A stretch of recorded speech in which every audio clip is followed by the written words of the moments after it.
Good morning, I'm Steve Johnson with a reminder you can get our iPhone, iPad, and Android app. They're available for free in the App Store and on Google Play. The Dove also available on Roku as well. In the news today, discussions have continued over how to back away from weeks of ultimatums and work towards solutions to the partial government shutdown and the possibility of a default. President Obama and House Republicans met yesterday, and officials say representatives of both sides continued discussions into the night. Oregon Congressman Greg Walden says he's optimistic. We'll see how all this plays out, but I would say it was useful discussions, candid discussions, and a better understanding came out of the meeting. In another round of meetings, the president will host Republican senators today. A ship operated by Oregon State University is continuing its research during the federal government shutdown. That is thanks to funding from the university. Geology professor John Nabalek is leading the 2-week mission off the Oregon coast in a narrow window of favorable weather. He says that if they couldn't do the work now, it'd have to be postponed. The ship Oceanus was loaded with supplies and seismic detectors at Newport, where ships run by the NOAA remain at the dock without funding. The vice president of research at OSU, Rick Spinrad, says it's spending money on the assumption that it will be paid back later. Supporters of ousted President Mohamed Morsi are holding scattered protests across Egypt, but they called off a planned rally at Cairo's iconic Tahrir Square almost a week after bloody clashes left nearly 60 dead.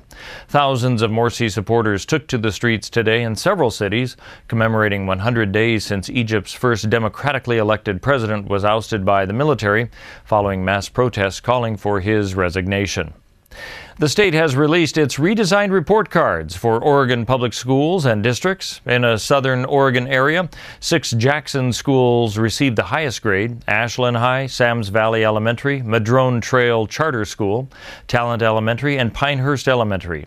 4 schools received the lowest grade, and the newly redesigned report cards track more information on student performance, school curricula, and college readiness.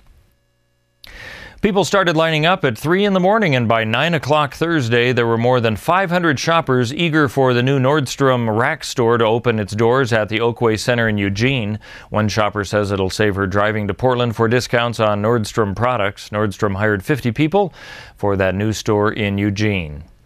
The 25th Medford Jazz Festival kicks off today. What started as a Dixieland festival in one venue has grown to a full-scale celebration of everything from doo-wop to zydeco to traditional jazz. Well, let's take a look at what we can expect as we head into the weekend on the weather scene. For Medford and Grants Pass, partly cloudy today with a high of 66. A chance of rain tomorrow with a high of 62, then partly sunny on Sunday and 67. For the Klamath Falls area, partly sunny skies throughout the weekend, a high today of 61, 56 tomorrow, 58 expected on Sunday. As we head to the coast and Brookings, a high today of 62 and partly sunny. A chance of rain tomorrow with a high of 62 as well, and then 67 degrees and partly sunny on Sunday.